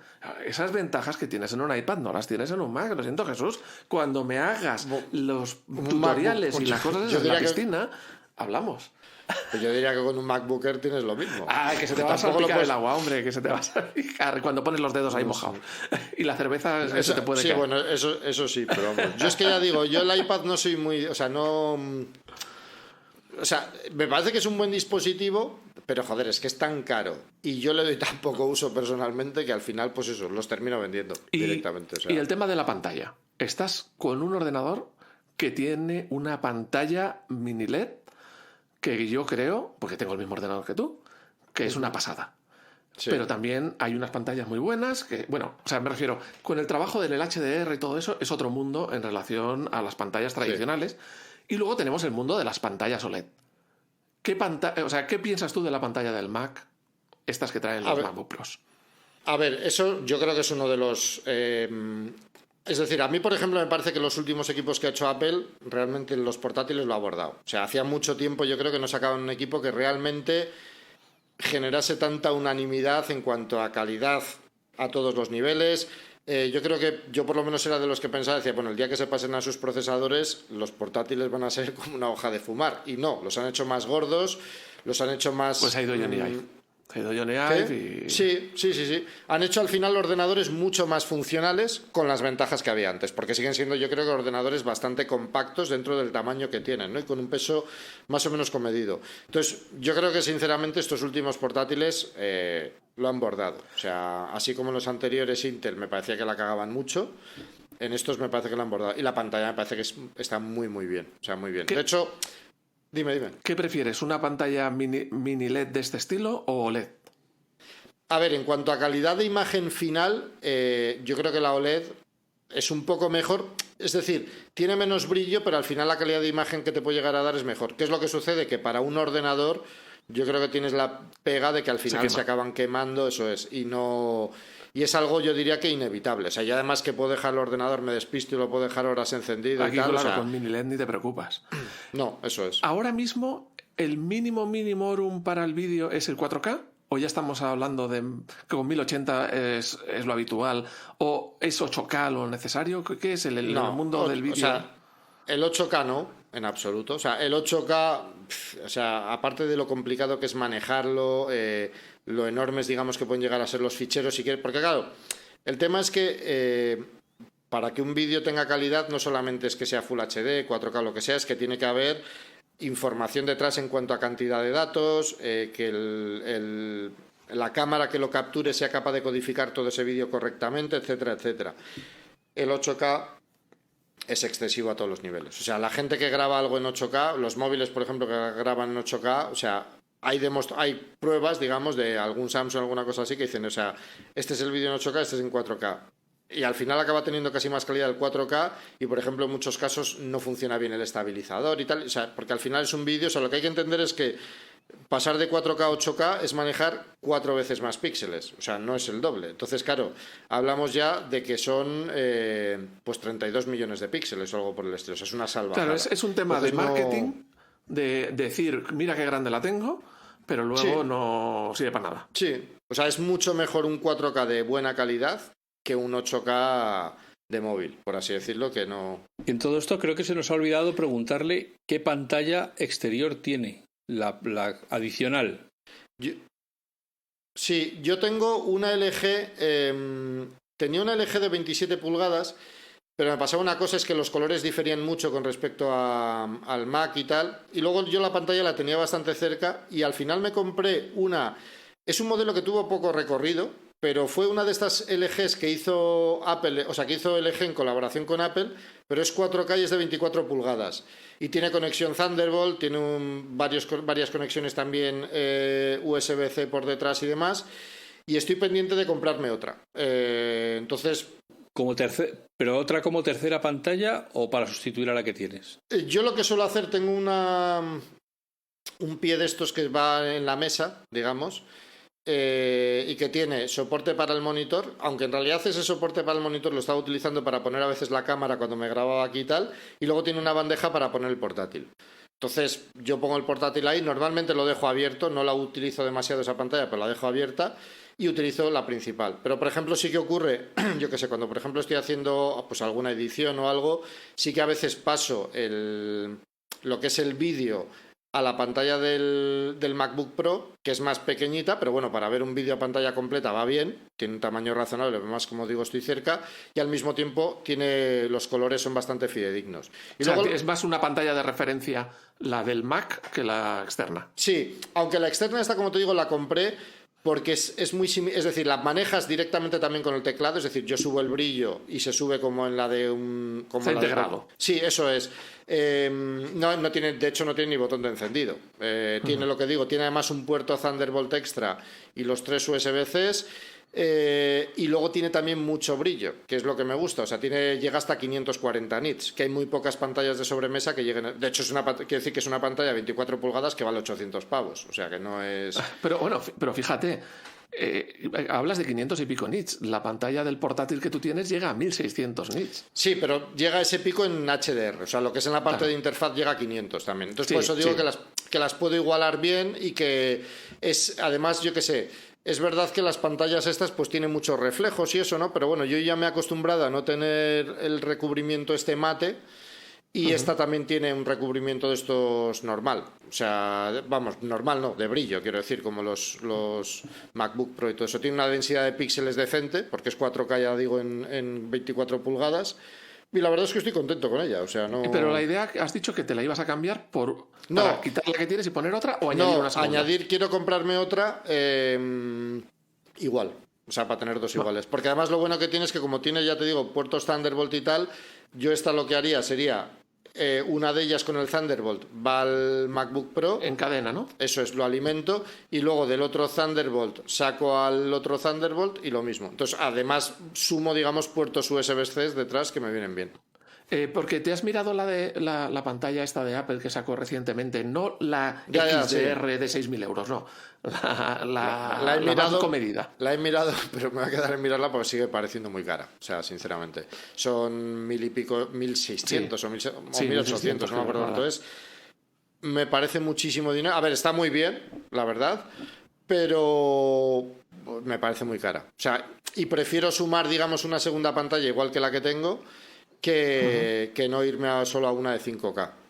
Porque me gustaría irme a dos de 5K, pero claro, si una es cara, pues dos es el doble.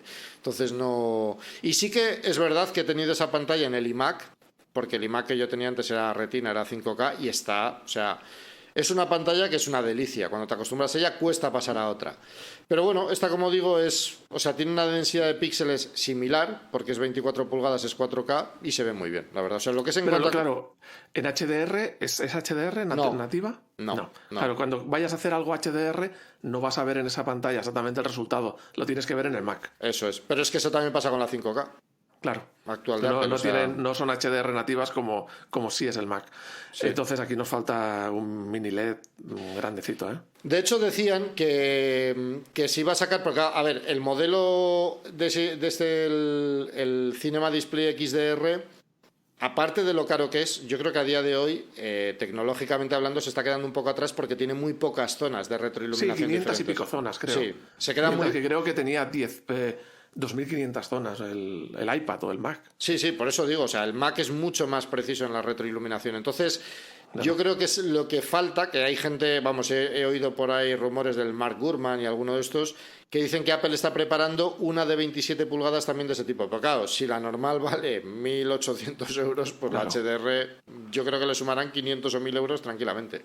Pero bueno... Ahora mismo el HDR... Bueno, primero, quiero para que le cuentes a la gente la diferencia, porque todo el mundo hoy en día se compra una tele y habla de HDR, sí, entre HDR, HDR HLG o el Hybrid Log Gamma o el Dolby Vision, y si hoy en día es básico o de momento sigue siendo algo puntual. A ver, el HDR, o sea, para el que no sepa, básicamente, en realidad el objetivo del HDR es conseguir que las imágenes que se ven en televisión sean más cercanas a lo que... digamos, al límite que tenemos de visión los humanos. Es decir, esto es un ejemplo que yo pongo muchas veces, ¿no? Cuando se habla del HDR de las fotos, cuando tú miras una escena en muchas ocasiones a contraluz, por así decirlo, donde hay zona, o sea, con tus ojos, quiero decir, ves detalles en sombras y ves detalles en luces. Cuando una cámara de fotos, de fotografía, es capaz de sacarte eso mismo, es decir, detalles en sombras y en luces, lo hace al final porque saca una o varias, o sea, dos o más fotografías que combina, una para exponer, digamos, para las partes más oscuras y otra para las partes más claras. Se combinan y entonces consigues detalles en ambas partes, ¿no? Es lo típico que cuando tú, o sea, antes de que existiese el HDR en los móviles y tal, pues ibas a sacar una foto a alguien que estaba con un cielo azul de fondo, pues el cielo te salía quemado si querías que la cara se viera bien, ¿no? Entonces... El HDR del vídeo lo que busca al final es un poco expandir ese rango dinámico, es decir, que si en una escena, yo que sé, una escena espacial, que es lo más típico de ver, hay una estrella o te estás acercando eso a una estrella o un planeta o lo que sea, pues que lo que es el espacio sea negro de verdad, como es el espacio de verdad, y esa zona esté muy iluminada, ¿no? La zona de la estrella, el típico fuego de la nave espacial o lo que sea. Pongo este ejemplo, ya digo, porque es el más típico. O sea, el más... Yo creo que el que más la gente se puede hacer la idea en su cabeza. El más gráfico. Entonces, el objetivo... Sí, eso es. El objetivo del HDR es conseguir que esa diferencia entre la parte negra y la parte más clara sea bestial, por así decirlo. Aparte de que haya más cantidad de colores... no solo más cantidad de colores, sino que se alcancen colores que en una televisión estándar no se pueden alcanzar, ¿no? O sea, yo que sé, un rojo muy rojo, un azul muy azul, o sea, se expande, digamos, la cantidad y ¿cómo decirlo? O sea, es que eso se llama espacio de color, básicamente. O sea, colores más intensos, por así decirlo.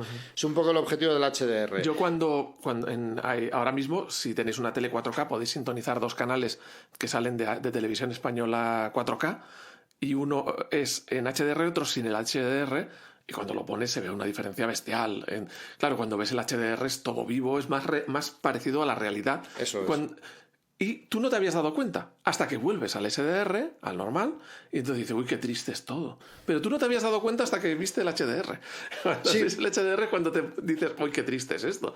Es como cuando ves la pantalla del Mac con la pantalla de un PC normal. Dices, uy, qué triste. Pero no te has dado cuenta hasta que has visto la del Mac. Sí, o sea, de hecho en un Mac se ve, o sea, en lo que tú dices, ¿no? En estas pantallas de 14 pulgadas y 16 de los nuevos, el HDR, cuando la gente le enseñas un vídeo HDR y no lo ha visto nunca, dice, hostia, vaya diferencia. O sea, cuando le pasas de un vídeo, o sea, le pones el mismo vídeo sin HDR y el vídeo con HDR, y la gente tiende a flipar. Dice, hostia, cómo se ven los colores, cómo se ve. O sea, es eso. Si es imprescindible, pues a ver, muchas de las televisiones hoy en día que se venden como HDR es un HDR de andar por casa. O sea, yo tengo una tele 4K LG decente de 55 pulgadas que es HDR, pero bueno, es una HDR. O sea, que es una cosa es que es compatible con el HDR, ¿no? O sea, que te permite reproducirlo, y otra cosa es que la pantalla sea capaz de reproducirlo. Sí, o sea, es decir, algo mejora, pero como no tiene, o sea, lo fundamental del HDR, como digo, es conseguir ese contraste. Entonces, las pantallas tradicionales, para el que no lo sepa, digamos, la retroiluminación, o sea, lo que hace que la pantalla se ilumine es una franja de LEDs en la parte inferior y otra en la parte superior, y la pantalla se ilumina de forma uniforme. Por eso, cuando tú ves un negro, en realidad es como una especie de gris, si te fijas bien. Entonces, en el HDR real, por así decirlo, pues sí se consigue esa diferencia. O sea, en el caso de estos monitores, porque hay unos LEDs detrás por toda la pantalla que o se iluminan o no. O sea, te tienes que ir, para disfrutar de un HDR, te tienes que ir a un OLED o a un mini LED a día de hoy, ¿no? O sea, si quieres un HDR, una experiencia HDR real, sí, es fundamental. O sea, si te venden una pantalla LED o no sé qué HDR, en realidad es como antes le llamaban el HD, que no era HD. O sea, sí. Vale, podrás reproducirlo, pero no lo vas a disfrutar. Eso es, o sea, sí, era lo que llamaban el HD Ready ese, que ojo, yo tuve una pantalla HD Ready, me acuerdo, una Hitachi, además que compré de estas así un poco tal, que después me compré televisiones posteriores supuestamente mejores y ninguna era capaz de igualar los colores que reproducía esa tele. No sé, tuve suerte, porque además no le presté mucha atención cuando la compré nada, porque era una tele barata para salir del paso, pero en eso era muy buena. Entonces el HDR, para crear contenidos, lo que es a nivel profesional, muy profesional, sí se utiliza.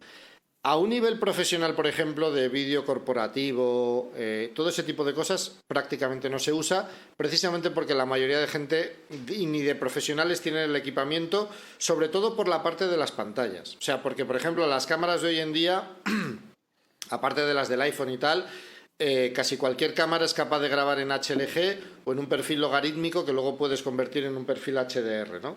Si lo trabajas correctamente. Pero de cara a un... O sea, yo creo que el HDR sobre todo es eso. O sea, si te haces, por ejemplo, un vídeo familiar y tienes un iPhone y tienes un MacBook Pro, lo que sea, y sobre todo una tele que sea capaz de reproducir HDR, pues es fácil que puedas hacer un contenido HDR de más o menos buena calidad. Pero lo que es a nivel profesional, salvo, como digo, en el muy alto nivel, apenas se utiliza de momento. Yo me he fijado en una cosa. Los vídeos de Apple de la presentación de la Keynote, que se ven muy bien, están grabados a 4K, a 60 Hz, pero no es HDR, es SDR. Seguramente. Bueno, por lo menos con el Apple TV, que se supone que lo puede exprimir al máximo. O sea, sí, que se van por el lado de mayor frecuencia, es decir, son a 60 Hz, pero no van al HDR, van al SDR. ¿Por qué no triunfa la mayor frecuencia, vídeos en 50, 60 Hz?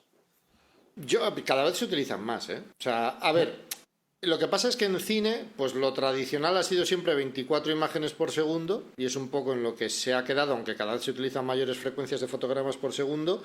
Y luego lo que sucede es que los vídeos a 50 y 60 imágenes por segundo, esto es algo además, un experimento que se puede hacer, si se lo preguntas a un tío joven, te va a decir que le gustan más esos.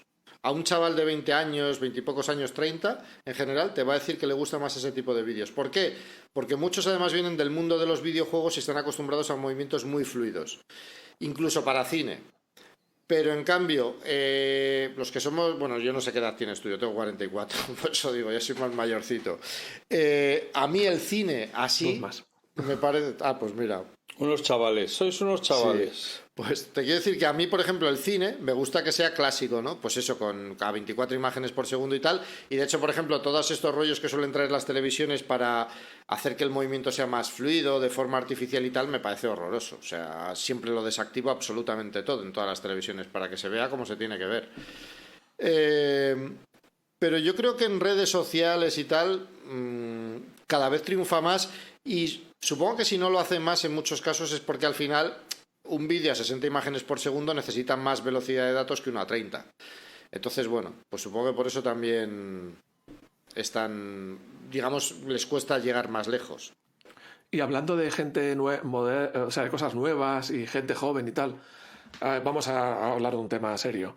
¿Debería volver a restituirse la pena de muerte para casos graves como grabar vídeo en vertical?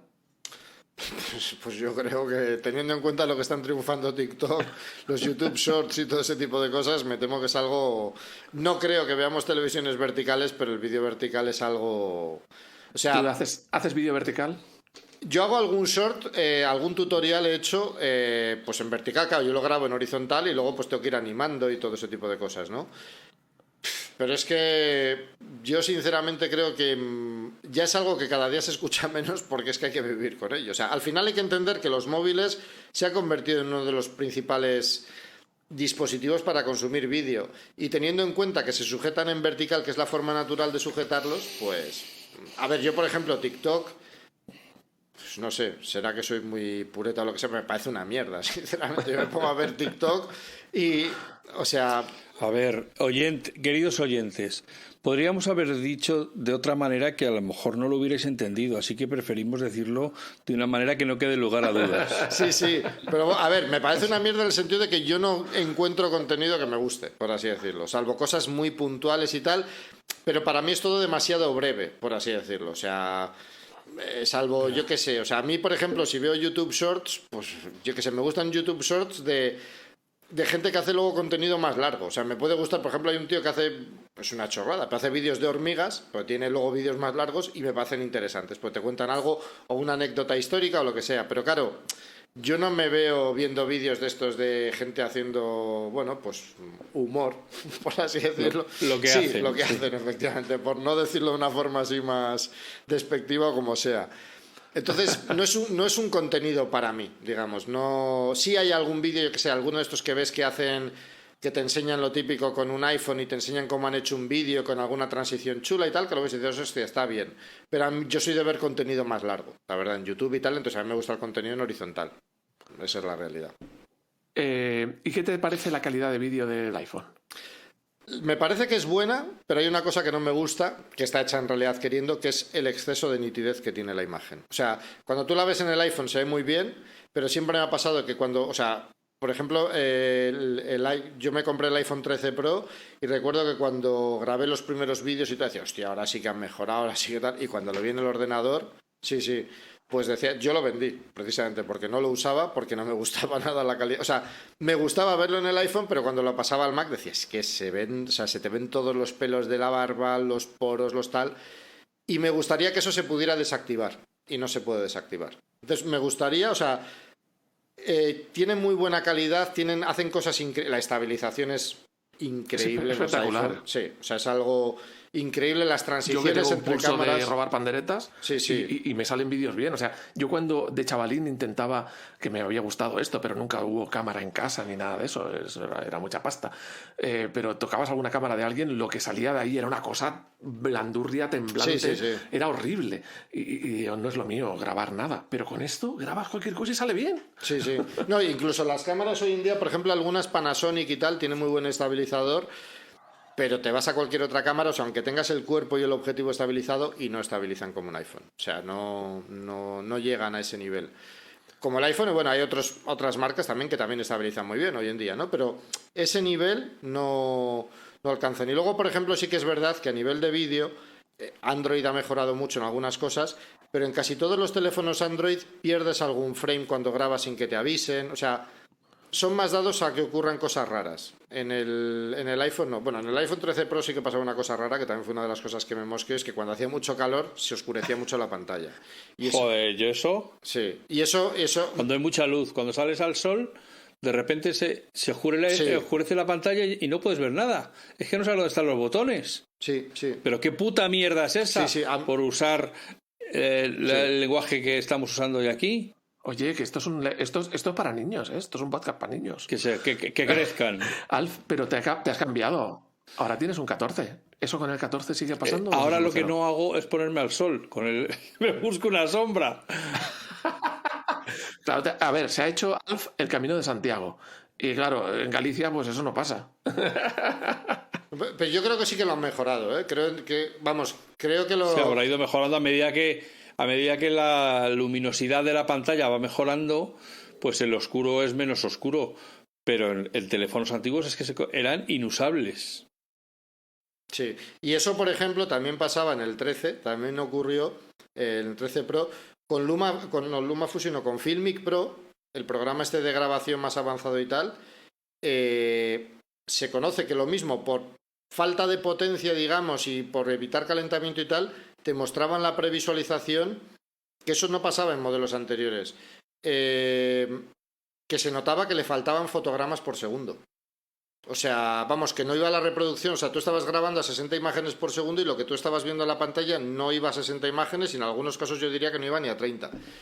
Entonces, a mí ese tipo de pequeños fallos, pues teniendo en cuenta que no son aparatos baratos precisamente, y unidos, pero sobre todo a mí lo que más me tira para atrás, lo que digo es eso. O sea, era grabar a mis hijos y decir, verlo en la pantalla del iPhone y decir, está de puta madre.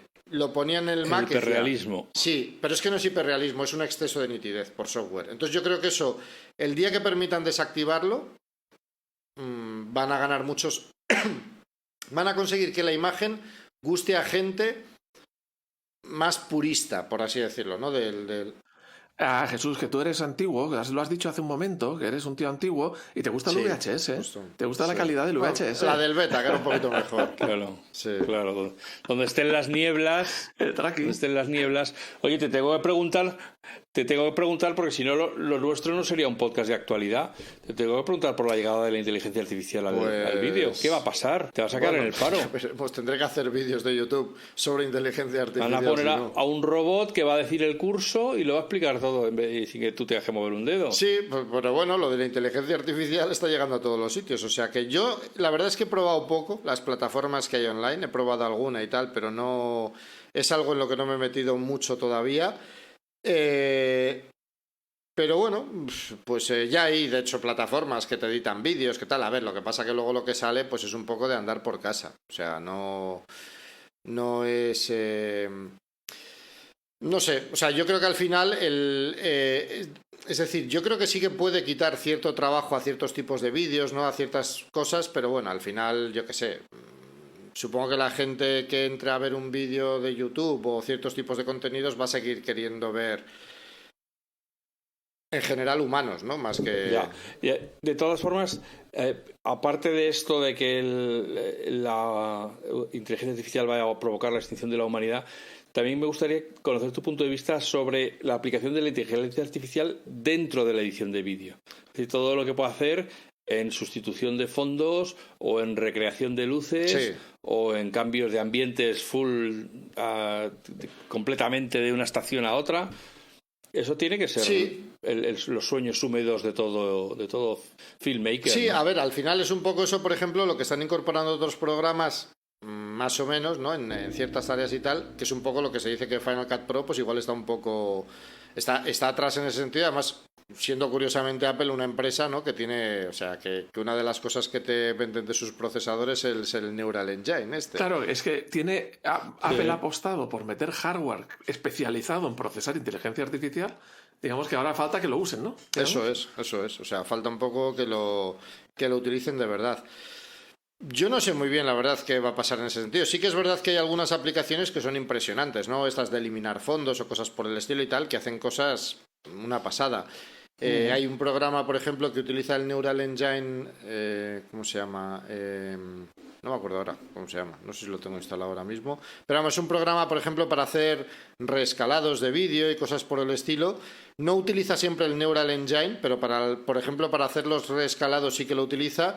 Y yo me acuerdo que cogí vídeos de eran ya Full HD y no estaban mal, ¿no? Pero vamos, vídeos de cuando mi hija era pequeña, grabados con una Canon 650D y tal, que era un Full HD muy de andar por casa, los pasé a 4K y flipé. Digo, hostia, es que parece que realmente está grabado antes de ayer con una cámara 4K decente, además. O sea, no una cámara cualquiera, o sea, súper bien, ¿no?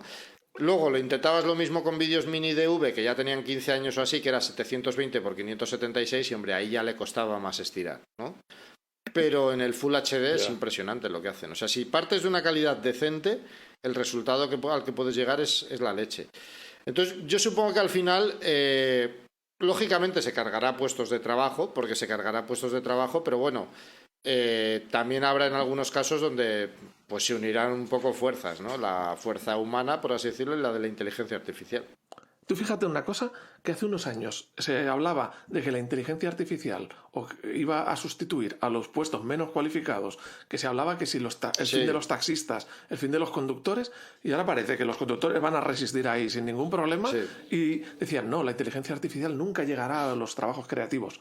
Y parece ser que la inteligencia artificial donde está amenazando es en los trabajos creativos. O sea, pensábamos una cosa hace unos años y se ha dado la vuelta a la tortilla. O sea que dentro de 10 años puede ir la cosa por otro sitio. Sí, podría ser. Primero, yo creo que los que más se van a ver afectados en ese sentido pueden ser los fotógrafos, porque al final es más sencillo hacer una fotografía, ¿no? Por una cuestión de potencia, ¿no? De cálculo y bueno, pues es más fácil, yo creo, hacer una foto realista que una sucesión de fotos que sean totalmente realistas, ¿no? Pero sí, todo se acabará... Bueno, pues muchas cosas, digamos, en ese sentido cambiarán, está claro. O sea, está avanzando mucho, así que... O sea, mientras tanto, lo tenéis que hacer a mano, iros a la página de motionfx.es y ahí aprendéis a hacerlo, ¿no? Eso es, por si acaso... Bueno, oye. Siempre se dice... Pues acaso se retrasa. Pues si se retrasa o yo qué sé, o se implosiona o algo y volvemos a lo tradicional. Oye, si me quiero hacer estas vacaciones algún curso tuyo, ¿eso es online o te lo puedes descargar en local? Tengo las dos opciones. Yo empecé con los cursos, cuando yo empecé a hacer formación online, o sea, no existía ni Udemy cuando yo empecé por mi cuenta. O sea, que yo empecé bastante pronto. Y yo siempre he ofrecido los cursos tanto en online como en descarga. O sea, te quiere decir que tú te lo compras y puedes hacer cualquiera de las dos opciones. Claro, porque si te vas a algún sitio que no tienes conexión a internet buena... Eso es, te lo descargas además, o sea, es decir... Facilito la descarga, en el sentido que tienes un sitio donde dices descargar y ya está. Te descargas, en algunos casos pueden ser todos los tutoriales de un curso y en algunos casos por bloques, pues porque no tiene sentido tampoco hacer un fichero de 15 gigas, por decir algo. Pero sí, se ofrecen las dos posibilidades, de descargar y visualización online. Así que estoy... O sea, que le echo un ojo antes de irme. Pero que estoy viendo que los precios son de baratillo. Pack de todos los cursos, 70 euros. Sí. 25 horas de vídeo tutorial. Sí. Vamos, que estoy perdiendo el tiempo aquí grabando podcast. ¿Y esto no son las rebajas de verano? O sea, ¿este es el precio pues de todo el año? A mí me ha pasado, he tenido los precios más caros y más baratos, ¿no? Porque siempre está el rollo este de cuando vendes online decir, no, es que no puedo rebajar pero hay que ser... O sea, yo cada día soy más consciente de una cosa, y es que al final son productos digitales que una vez lo has creado, todo lo que vendas está vendido. Y pasa una cosa muy sencilla, que yo me he ido dando cuenta también con el tiempo. Yo puedo poner un curso a 60 euros y para un español, pues bueno, es caro como lo queramos definir, pero por ejemplo, para un tío en Latinoamérica es un pastón. Entonces, hay gente que puede hacer ese esfuerzo, pero hay gente que no. Y cuando bajas los precios de esa forma, pues digamos que abres más el mercado, ¿no? A todo el mercado hispanohablante, que mucha gente no tiene el mismo poder adquisitivo. Ganas menos por cada venta, pero tienes más ventas. Eso es. Y al final es un producto, pues eso, ¿no? Es también lo que han hecho pues todos los que... Bueno, mucha gente que hace aplicaciones y cosas de esas. Al final hay aplicaciones hiper especializadas que valen 500 euros porque lo van a comprar 10 personas. Y da igual que valga 500 que valga 20. Solo le interesan a 10 personas. Pero yo que sé, hay muchas aplicaciones que si en vez de costar 10 euros costasen 50, pues venderían una décima parte. Pues hay que pasaos, por favor, oyentes, estas vacaciones hay que aprovechar el tiempo y aprender a hacer cosas interesantes. Yo te digo una cosa, estoy recopilando también para una tía que le quiere hacer una especie de regalito con fotos y tal, recopilando contenido de hace 10 años, de hace 15 años, de hace 20 años, y dices, ostras, ¿por qué no hice más fotos? Pero lo demás es, ¿por qué no hice más vídeos? Porque, claro, en la foto pierdes la voz, los gestos, de mucha gente que ya no está entre nosotros, de familiares que ya se han ido. Y, ostras, lo que hubiera dado por tener unas grabaciones, también se nota mucho más. En la foto de hace 20 años, del 2003, de 2004, pues son peores que las de ahora, claramente, pero el vídeo sí que era mucho peor que el de ahora. Eso... Sí. Es un baile de píxeles. Sí, aparte que es que... Sí, es eso. Y hoy en día, en realidad, o sea, hay dispositivos que lo hacen mejor o peor, pero en realidad cualquier móvil... O sea, yo he dicho lo que he dicho del iPhone, pero vamos, hoy en día cualquier teléfono, sea iPhone o no sea iPhone, me da igual, de 400, 500 euros graba un vídeo más que decente. O sea, para... Pues eso, para tener recuerdos, pues para el tiempo que necesites, vamos. O sea, al final si lo almacenas bien, pues para toda la vida. Entonces he visto que, ostras, que es bueno saber hacer vídeos y saber editarlos aunque no te dediques al tema, simplemente por esos recuerdos que puedes guardar. Vamos, sí, ¿por qué no hice más en su día? ¿Por qué no hice más? El espacio de almacenamiento era muy caro también. Sí. Yo creo que por eso hoy en día el vídeo tiene tanto... O sea, pues tiene mucho más empuje del que tenía antes al final. O sea, pues porque todo se ha... Pues eso, se ha democratizado mucho en cuanto a precios y tal y bueno, pues hay mucha gente... Estaba mirando al perro, lo tengo por aquí, se está moviendo ahora. Que, pues eso, que cada vez hay más gente, ¿no? Que hace vídeo y cosas por el estilo. Sean o no sean profesionales. Yeah. Oye, Juan. Bueno, pues oye, yo creo que tenemos que hacer otro capítulo cuando salga el nuevo sistema operativo para ver qué mejoras tenemos en este mundillo. Cuando salgan los M3... Cuando salga el monitor prometido. Hombre, y tenemos vídeo aplicado al Vision Pro. Sí. El Vision Pro. Madre mía, ahí tenemos otro filón. Sí, bueno, yo eso de momento lo veo más como un prototipo casi que otra cosa, ¿no? Por el precio que tiene y todo lo demás. Pues sí, me parece desde luego es un aparato muy interesante. No, pero ya el tema del vídeo, de meterte dentro y que te envuelva... O el vídeo en 3D, que hablaban de que graba vídeo en 3D y que la gente que lo ha visto ha flipado de lo realista que es verlo en 3D. Eso es otro mundo, ¿eh? Sí. El vídeo en 3D o el vídeo que te envuelve. Eso ya es otra historia. Sí. No, será interesante verlas en acción cuando las podamos probar en tienda, más que comprarla. Oye, cuando vas al cine... Cuando lo dejen tocar. Cuando vas al cine, ¿te gusta el cine más tradicional, el cine en 3D, el IMAX? ¿Cuál te gusta más? Pues IMAX no tengo por aquí cerca, así que he visto una vez el IMAX y sí me encantó. Y cine 3D, si te digo que no he visto en mi vida una peli en 3D, igual alucinas, pues es la realidad. ¿No he visto? Cuando Avatar la primera, jamás todo el mundo tenía que ir a ver el cine en 3D. Pues no, porque no sé cómo decirte. Siempre he sido más de cine tradicional. Entonces y además, como he visto que es algo que ha fracasado totalmente en las televisiones, es decir, lo tendría que probar, evidentemente, en algún momento, ¿no? Pero no me ha llamado nunca la atención porque me da la sensación de que es eso, de que todavía no está al nivel que debería de estar. El IMAX sí, lo que pasa es que, bueno, IMAX, para ir a ver el IMAX, pues tienes que tener un cine. Yo ahora vivo en Salamanca y aquí no hay. Es que eso es lo que va a traer el IMAX a cada casa. Sí. El envolverte. Sí, lo que pasa, claro, también va a quedar un poco raro, ¿no? Si estás en familia El otro día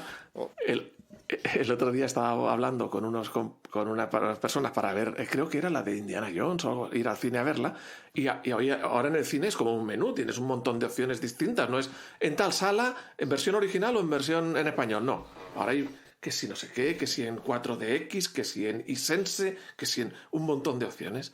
Y una de ellas, me acuerdo que, claro, dice, tienes que estudiar para ir al cine. Para sacar una entrada tienes que estudiar, porque ¿qué es cada cosa de estas? Y una de ellas era como que te proyectan delante, te proyectan a la izquierda y te proyectan a la derecha. Y digo, mira, la Vision Pro para pobres. Sí, eso es, claro. Pues esa opción yo no la he visto en ningún sitio, pero sí, desde luego Aquí es un sí, poco... en Madrid hay varios cines que tienen, pues eso, que te proyectan en todos los lados, de la izquierda, a la derecha y adelante. Otros que son, pues el IMAX que te envuelve más. Sí. Otros que son el 4DX que se te mueven las butacas y te salpica y te echa viento y te echa cosas de esas. Pero ya te digo, para ir al cine tienes que estudiar primero. Yo de momento, no sé, tendría que probar alguna cosa de esas, ¿no? Pero yo soy más de tradicional, digamos, de ver la película sin más, por así decirlo. Claro. Oye, pues nos empezamos a hablar de más cositas porque van a llegar avances, ¿eh? Sí. Yo creo que sí, que ya tendremos que sacar aquí la mesa camilla y poner el brasero y hablar de todas estas cosas porque se hace una buena tertulia. Jesús, muchísimas gracias por tu conocimiento, por tu paciencia, por tu generosidad. Y a Juan, a ti que te den morcilla. Digo, no, hombre, también muchas gracias por haber estado aquí dando el callo. La verdad es que ha sido muy interesante y he aprendido muchas cosas. Me ha gustado ver el mundo, o sea, la visión de una persona que se dedica a esos temas, porque tú que no te dedicas, pues tener 1000 pájaros en la cabeza. Pero luego ves que un tío profesional, pues se puede ganar la vida con un ordenador como el mío. Y dices, mira, por Dios, no hace falta irse a un Mac Pro. De hecho, así como anécdota, cuando salieron los M1... Hubo mucha gente que tenía iMac Pros y cosas de esas y se compraron equipos con M1 y decían, es que para lo que yo hago me va mejor. O sea, que quiero decir que no es algo... Alf, mírate la cuenta corriente y ráscate el bolsillo. Me lo hago mirar. Sí. Amigas, amigos, muchas gracias por vuestra paciencia. Esperamos que esta visión general que os hemos dado de cómo está el mercado de vídeo en los de sobremesa, en los portátiles, en los tablets, en los teléfonos, en el futuro, en el pasado, el exceso de píxeles, las diferentes resoluciones, me explota la cabeza. Espero que os haya resultado interesante. Y a Juan y a Jesús, pues lo dicho, que muchas gracias, que seáis felices, que seáis buenas personas y que nos escuchemos de nuevo muy pronto. Gracias. Venga, a ti, un saludo. Gracias.